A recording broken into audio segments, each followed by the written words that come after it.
Voilà, donc Mathias Maroni, bienvenue. Merci, merci. Alors je vais commencer par une petite récitation biblique. Ouais. Ouais. On m'entend ? On m'entend bien ? Oui. Ok. Ouais. Je pense comme ça. Bon, c'est pour introduire tous ces temps de témoignage. Donc je vais commencer. Voilà. Au commencement était la parole, et la parole était avec Dieu, et la parole était Dieu. Elle était au commencement avec Dieu. Toutes choses ont été faites par elle, et rien de ce qui a été fait n'était fait sans elle. En elle était la vie, et la vie était la lumière des hommes.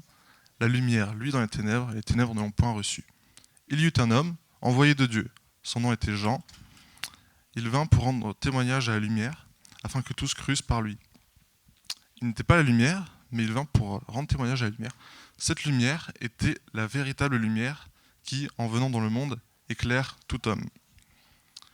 Elle était dans le monde, et le monde a été fait par elle, mais le monde ne l'a point connue.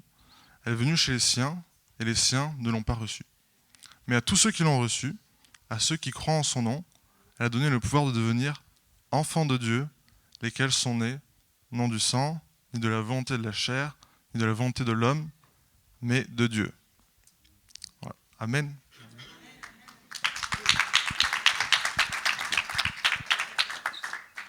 Bon, bonjour à tous. Pour la récitation, mon témoignage s'appuie beaucoup sur ce texte-là. J'aimerais aujourd'hui vous parler de la transformation du cœur que j'ai eue depuis avant, pendant et maintenant après aussi, ce que j'ai pu vivre à MC. Je vais un peu me délivrer à vous, vous allez un peu plus me connaître de qui j'étais avant.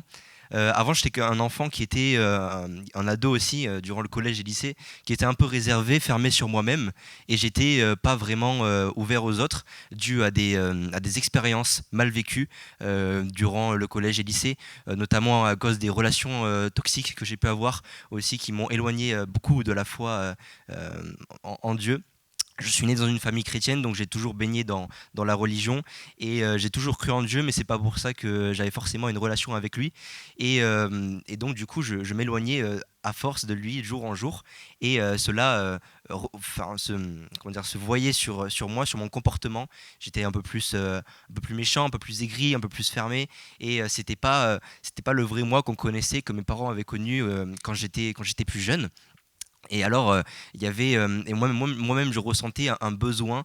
Je savais que j'avais l'amour de mes parents, je savais que j'avais l'amour de mes amis, mais il y avait quelque chose qui manquait. Il y avait un manque, et c'est de ce manque-là que je me suis questionné. Je me suis posé beaucoup de questions sur mon avenir, parce que quand on passe le bac et qu'on doit choisir une orientation professionnelle, on se pose pas mal de questions quand on est jeune, et forcément, on cherche, et quand on trouve pas, et quand on n'est pas forcément accepté là où on a envie d'être, on se pose beaucoup de questions.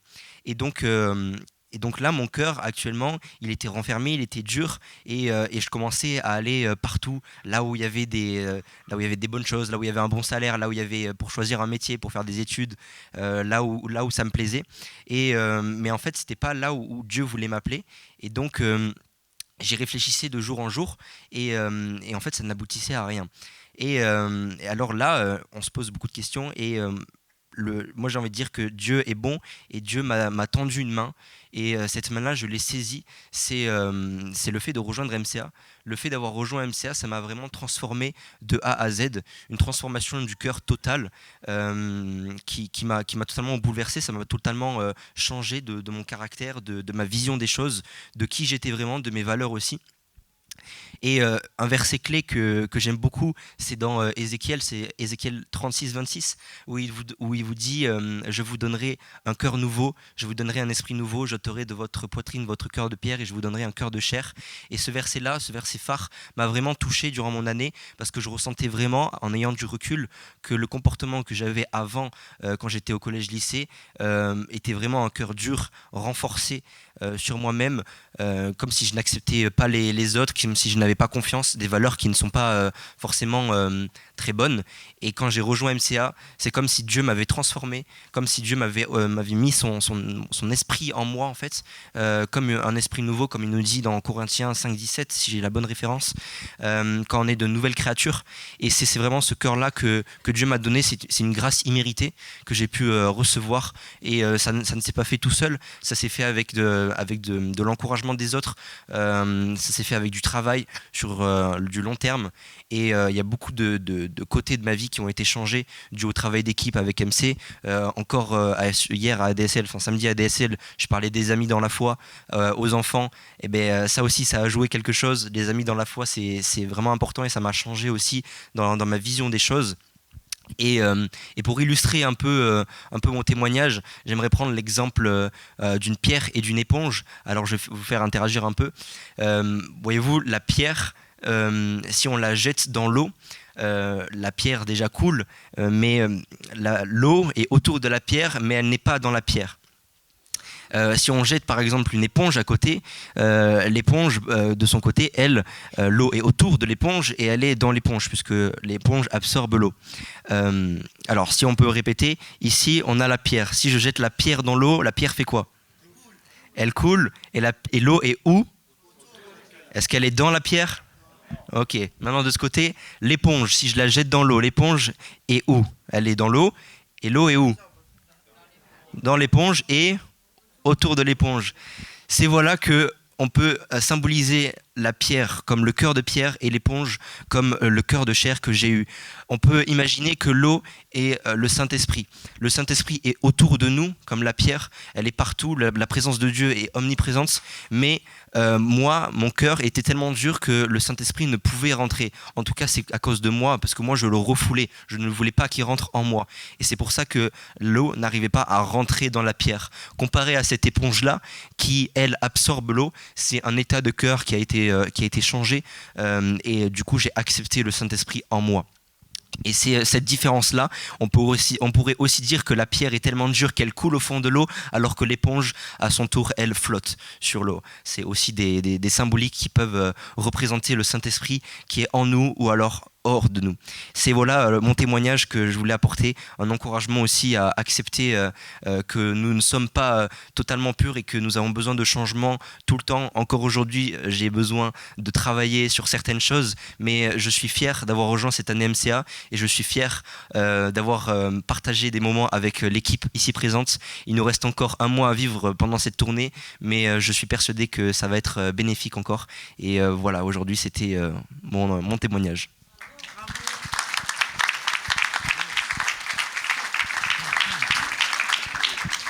Ouais. Alors pour revenir sur cette notion aussi d'accueillir le Saint-Esprit et de nouvelle naissance, du coup je vais continuer dans Jean. Donc quand Jésus dit à Nicodème, en vérité, je te le dis, si un homme né de nouveau, il ne peut voir le royaume de Dieu. Et là Nicodème ne comprend pas très bien, il demande mais comment un homme peut-il naître quand il est vieux? Peut-il entrer dans le sein de sa mère et naître? Question un peu bizarre, mais il faut dire qu'il ne comprend pas trop. Et Jésus lui répond, en vérité, je te le dis, si un homme ne naît d'eau et d'esprit, il ne peut entrer dans le royaume. Ce qui est né de la chair est chair, ce qui est né de l'esprit est esprit. Ne t'étonne pas que j'ai dit, il faut que vous naissiez de nouveau. Le vent souffle où il veut, et tu en entends le bruit, mais tu ne sais d'où il vient ni où il va. Il en est ainsi de tout homme qui est né de l'esprit.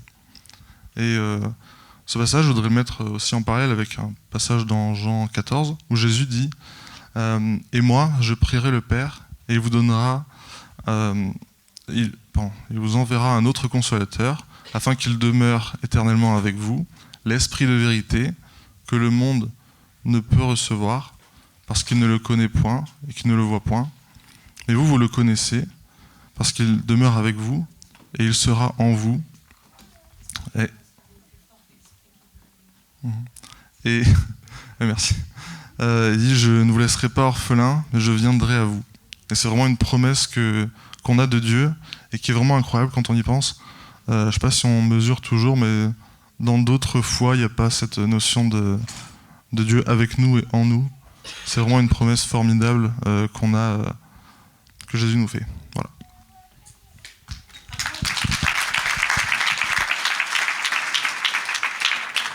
Bon, Dieu est un Dieu qui transforme. Moi, quand j'étais plus jeune, j'ai baigné dans une famille chrétienne, mais quand j'allais à l'église, c'était un moment pour moi de retrouver la famille, les amis, et c'était pas un moment où je parlais devant Dieu, je me mettais à prier, louer. C'était plus vraiment pour être avec les amis et la famille. Puis j'ai continué dans cet élan tout le long de ma vie. Puis je suis arrivé à un stade où tous, ici, on doit prendre une décision. Certains l'ont déjà pris, mais moi, j'ai pris cette décision pour le parcours de ma vie, de ce que je voulais faire. Et ça a été de partir dans la chaudronnerie. Donc je suis allé chez les compagnons de devoir, où là-bas, j'ai pu faire plein de rencontres.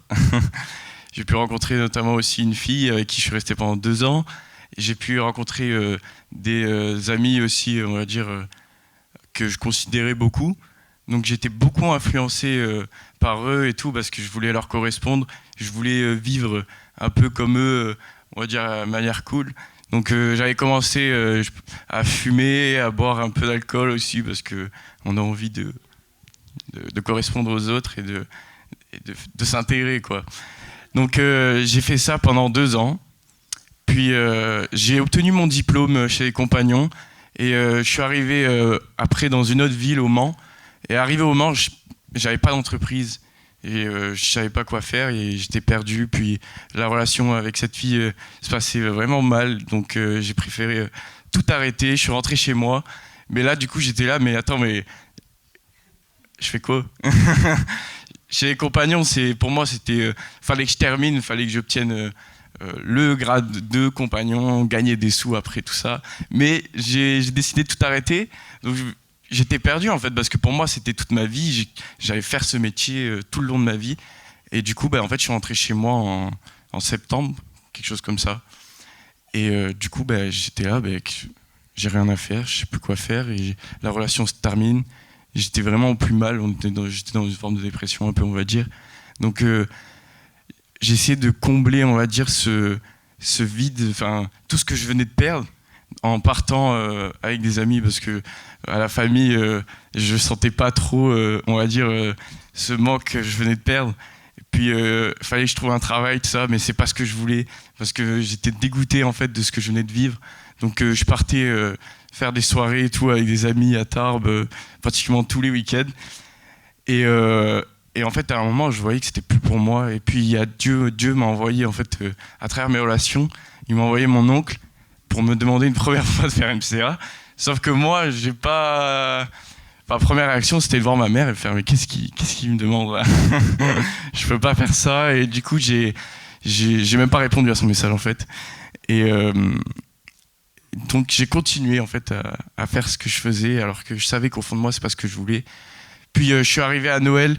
Mais là, du coup, mon oncle, je le vois en vrai, c'est plus par texto. Donc là, c'est pas pareil, c'est différent. Donc je comprends que là, il faut qu'on me parle. Donc on discute. Et puis en fait, je commence à réaliser qu'en fait, je sais plus ce que je veux faire de ma vie, franchement. Est-ce que je veux continuer à travailler dans la chaudronnerie, tout ça, je sais pas. Et je me suis dit, pourquoi pas prendre le reste de l'année, en fait, pour voir ce que ça donne avec MCA. Puis je me suis dit, je vais y aller, mais j'étais pas... Enfin, je me sentais pas prêt, on va dire, parce que je me disais, Dieu, jamais d'avis, il voudra de moi, parce que tout ce que j'ai fait, je me suis éloigné. Je me suis dit, je fumais, je buvais, jamais de la vie, je pourrais faire ça. Puis j'ai accepté au final. Et du jour au lendemain, j'ai arrêté déjà on va dire, de partir en soirée. Mais c'est normal, parce que je pouvais pas trop, mais... J'ai arrêté de fumer quotidiennement, je fumais, du coup j'ai tout arrêté. Donc ça a été déjà une grande libération pour moi. Après j'ai arrêté de boire, on va dire. Bon, je bois quand même des fois du vin en repas, on va dire. Et du coup, ouais, le premier mois, vraiment, j'ai vécu une transformation avec Dieu quand j'étais à Montauban. Donc j'ai décidé de prendre mon baptême dès le premier mois, alors que je pensais être renié, on va dire, de Dieu. Donc ça a été très très libérateur dès le premier mois, donc j'ai vu que j'étais à ma place de suite.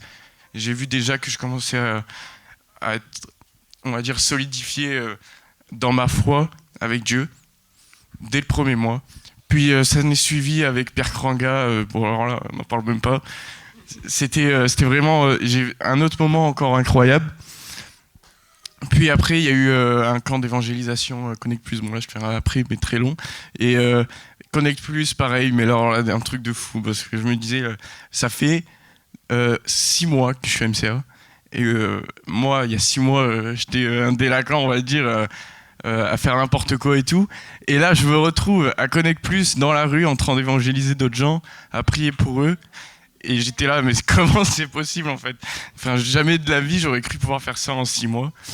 Et me voilà maintenant devant vous en train de témoigner. Bon, c'est différent cette fois parce que ce témoignage, je l'ai fait plein de fois, mais là, il y a ma famille, donc ça me fait bizarre.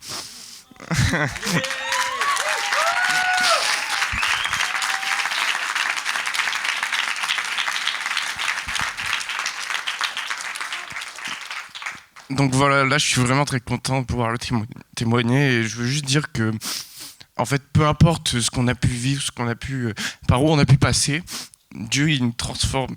Et on peut l'accepter. Et même si nous, on pense ne pas pouvoir recevoir ce qu'il a pour nous, ben, il a toujours un plan, il a toujours quelque chose. Et peu importe... Merci.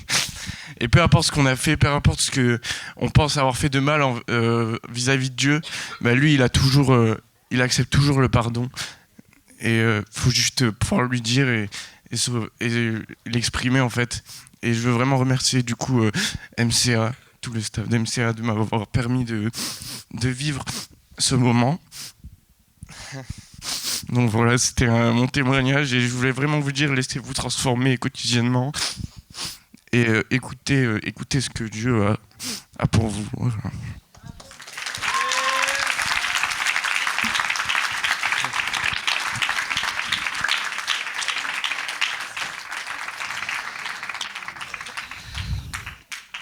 Bon, bonjour à tous, je m'appelle Thomas et je vais vous raconter mon témoignage. Ça débute, je vais vous raconter comment ma vie, quand j'étais plus jeune.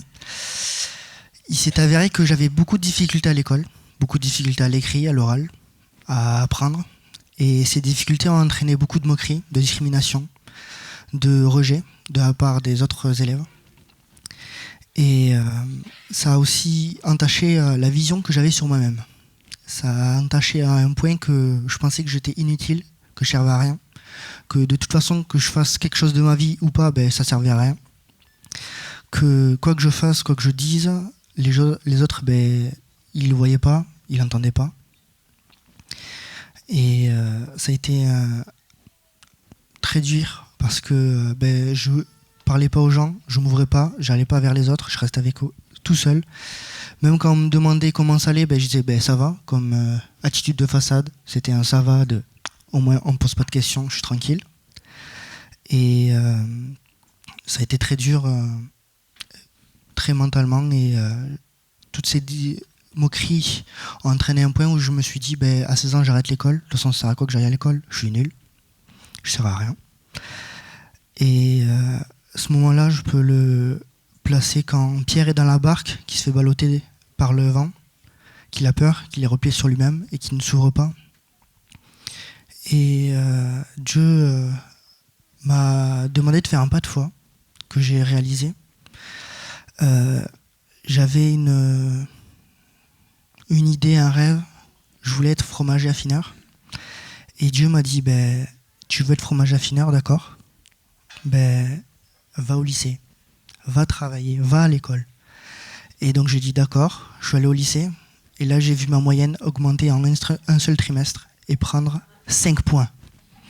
Donc je suis passé de 11 de moyenne générale, le cancre de la classe, qui ne servait absolument à rien, à 16 de moyenne générale, et l'élève qui aidait les autres élèves. Et je me suis dit, en fait je sers à quelque chose, je peux apporter aux gens. Et ça a été le début d'une reprise de confiance en moi, qui a été continuée à MC, où dès les premiers mois, c'était sur le thème de l'identité. L'identité, très grand mot, très grand sujet quand on pense qu'on est nul. Et ça a été un très grand changement parce que ça a consolidé mon identité en moi-même. Ce que je pensais être, qui était faux, ça a tout cassé. Ça a tout remodelé correctement. Ça a fait de bonnes bases.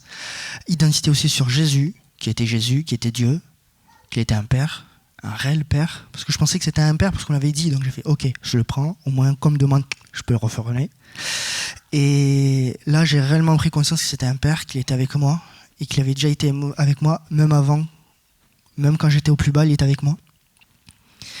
Et suite à ces mois, on a eu aussi un camp de jeunes, une rencontre de jeunes qui s'appelle Loco, où j'ai pu aller machinalement voir les autres, leur parler.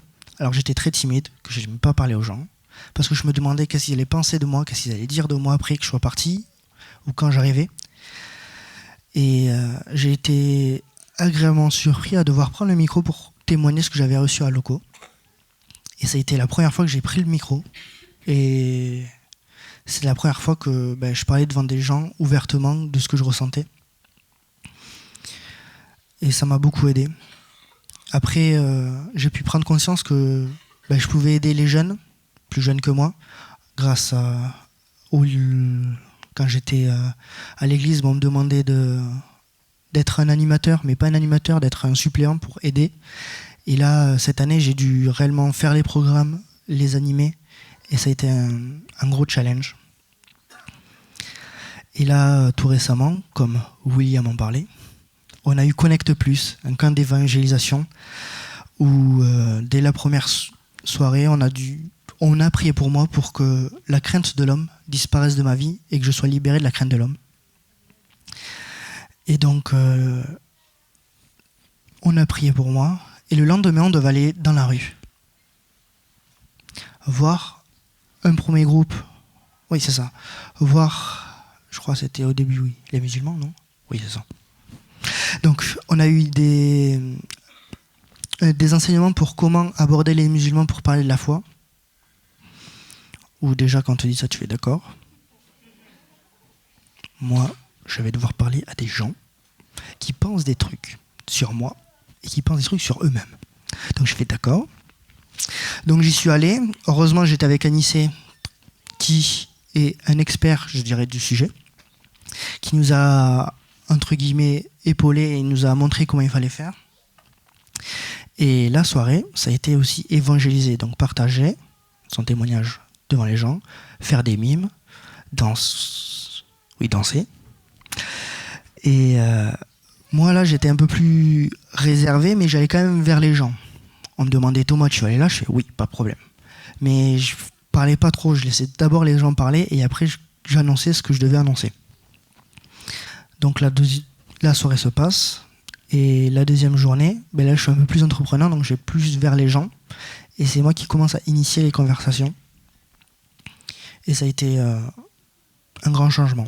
Parce que de me dire que 3 jours avant, de me dire t'allais parler avec des gens que tu connaissais pas, et sans crainte, sans rien, tu vas comme si tu allais demander ou vendre du fromage, par exemple. Aussi facilement que ça. Ça a été très bénéfique pour moi. Et je peux dire qu'à l'heure actuelle, je suis libéré de toute crainte de l'homme, que je peux aller facilement vers les gens pour discuter et que j'ai repris confiance en moi.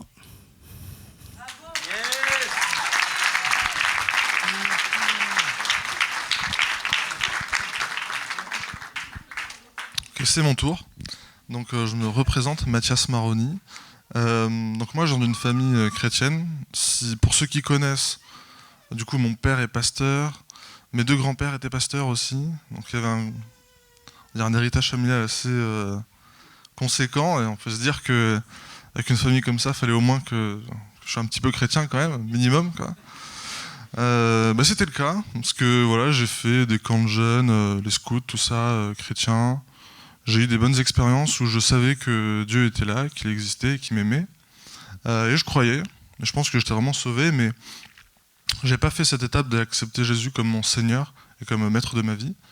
Et donc j'ai vécu en essayant de faire à peu près bien comme je le pouvais.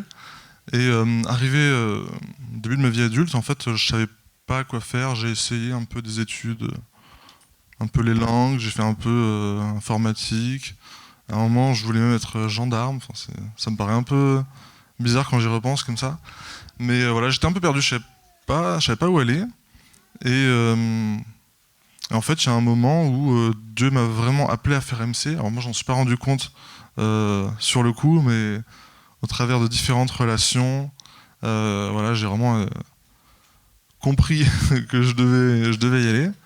Et j'ai accepté, mais quand je suis arrivé à MC, je me dis bon, je suis à Auch. Je suis pas trop sûr de pourquoi je suis là, on va voir. Et bon, très rapidement, j'étais super bien accueilli par l'église, et donc je vous remercie aussi pour ça. Mais très rapidement, j'ai compris que c'est vraiment là que Dieu me voulait, et que c'était ma place, et que j'avais plein de choses à apprendre. Et faut savoir que même si, en fait, dans ma vie avant, j'étais vraiment pas quelqu'un de très passionné en général. Il y avait plein de choses qui m'intéressaient, mais je pouvais pas vraiment parler de passion. Et quand je dis qu'il y avait plein de choses qui m'intéressaient, j'ai toujours été très curieux et j'avais soif de connaissances. Donc je me suis intéressé à plein de sujets, sciences, histoire, tout ça. Et en venant à MC, du coup, je me suis vraiment plongé dans l'étude de la Bible. Et c'est quelque chose qui, pour le coup, maintenant me passionne complètement. Je vois vraiment comment Dieu se sert de qui je suis et comment je suis pour son œuvre aussi. Et donc, voilà, au travers de la lecture, l'étude de la Bible, j'ai vraiment découvert plus, en fait, qui était vraiment Dieu. Et notamment, comme on a déjà parlé aussi, le fait que Dieu soit un père pour moi et que moi, je suis enfant de Dieu, c'est mon identité, c'est vraiment quelque chose qui s'est ancré en moi, notamment parce que je me suis lancé aussi dans la mémorisation de l'évangile de Jean, et ça m'a beaucoup travaillé. Mais donc vraiment, pour moi, il y a j'ai découvert en fait ma voix en venant à MC, mais je m'y attendais pas du tout, hein. Pour moi, c'était très loin. Justement, comme je disais, par rapport à ma famille, les origines un peu, tout ça, moi, ça me parlait pas. On me disait, toi, tu voudrais pas aussi faire comme ton père, comme ça. Oh non, surtout pas. Moi, je voulais pas entendre parler de ça. Et voilà, j'en suis là aujourd'hui où je projette de faire des études de théologie l'année prochaine et de m'investir vraiment dans ce domaine-là, parce que je sens vraiment un appel par rapport à ça. Ça me passionne d'étudier la Bible et de partager ce que j'apprends. Donc vraiment, je vois comment Dieu, en fait, il avait ce plan pour moi dès le début. Moi, je ne savais pas. J'avais aucune idée. J'ai juste suivi cet appel de venir ici à Auch. Et ça me fait un peu penser dans la vie d'Abraham, donc au tout début de Genèse 12, quand Dieu dit à Abraham de quitter son pays, d'aller là où il l'envoie. Et en fait, pour Abraham, c'est pas clair exactement où est-ce que Dieu va en venir. Et finalement, c'est ce qui m'est arrivé pour moi, alors, toute proportion gardée bien sûr. Je suis pas Abraham. Je sais pas si je vais être père d'une grande nation, je pense pas. Mais Dieu m'a pas encore fait cette promesse, en tout cas. On va voir. Mais c'est vraiment en faisant aussi ce pas de foi, que j'ai pu vraiment entrer dans ma vie comme Dieu l'avait vraiment prévu, je pense. Et je remercie vraiment Dieu pour ça, parce que c'est un truc que je m'attendais pas du tout, en fait. Quand je suis venu, vraiment, c'était bon, je fais cette année MC, ça va sûrement être cool, mais faut que je trouve un truc pour après, je sais pas trop où est-ce que je vais aller, est-ce que je retente un truc que j'avais fait avant, ça. Mais j'étais vraiment à mille lieues de comprendre ce que Dieu avait prévu pour moi, et avec le recul, c'est vraiment fort. Donc voilà, je peux dire vraiment de manière confiante que aujourd'hui je sais qui il est, qui je suis en lui et ce qu'il a prévu pour moi, et je veux vraiment être dans cette attitude de reconnaissance de ce que Dieu il voit en moi de la valeur, et il voit ça en chacun de nous, et il a vraiment un plan pour chacun de nous, et non seulement Dieu il a ce plan, mais il veut aussi nous le montrer, et ça nous demande aussi de creuser un peu, d'aller chercher, parce que Dieu, c'est un Dieu qui se révèle et qui révèle ses plans. Donc voilà, c'est mon témoignage rapidement.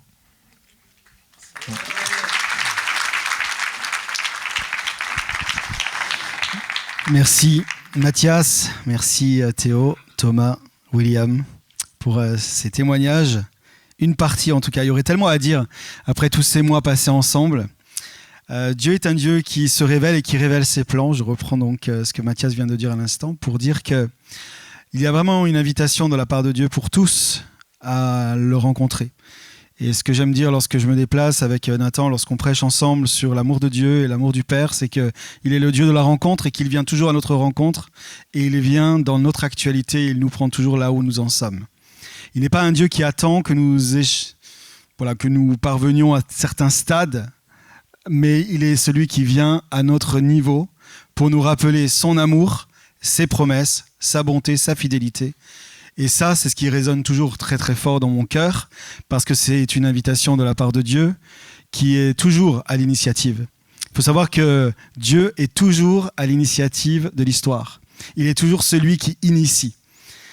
Nous pourrions, en fonction de nos tempéraments, de nos personnalités, être parfois des initiateurs, et puis parfois, ce n'est pas qu'on ne le souhaite pas, mais on aurait peut-être tendance à être d'une certaine forme d'attente passive.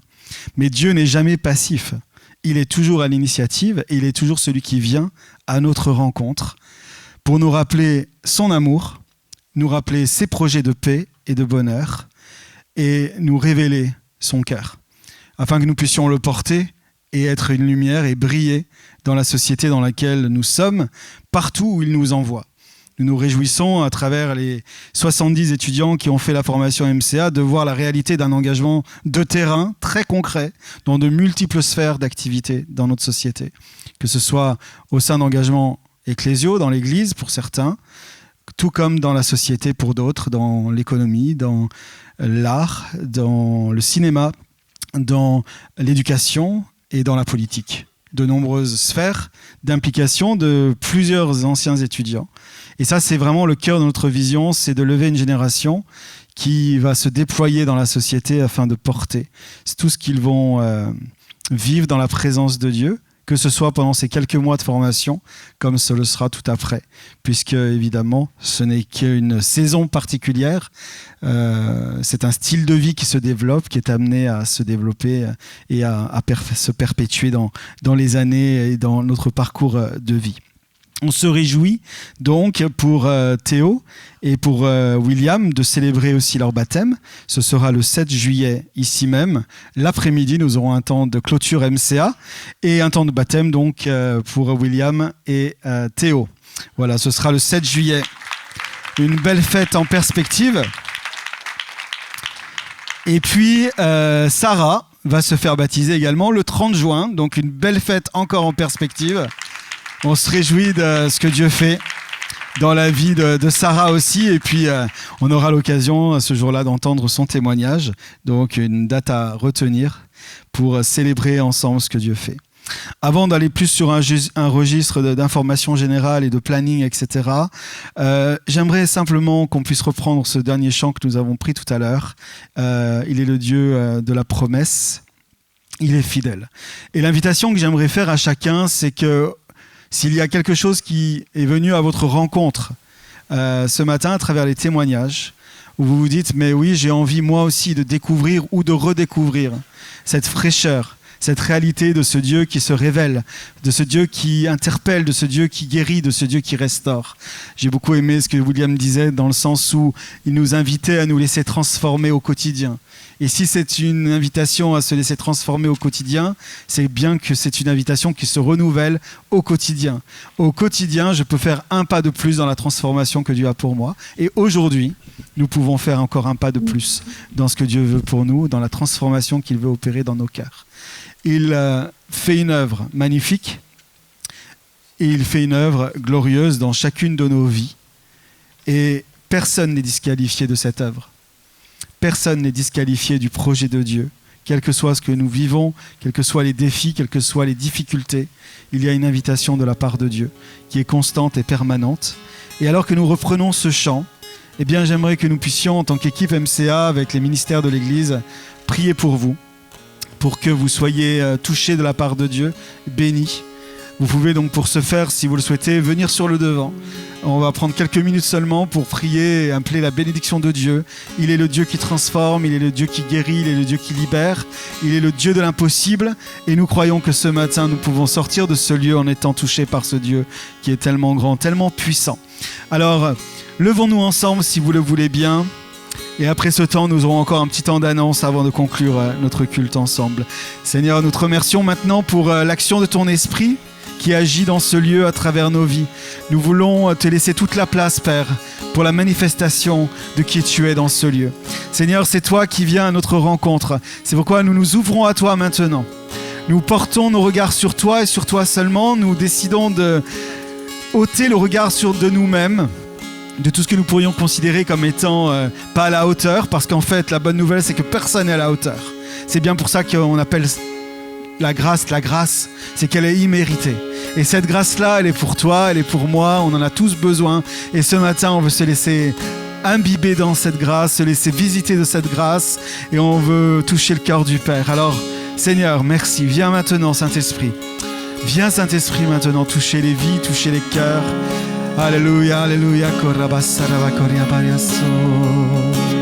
Dieu va renouveler des choses dans ton cœur ce matin, te rappeler ses promesses. Il est le Dieu de l'impossible, il est le Dieu du miracle et nous nous attendons à toi, Jésus. Alléluia.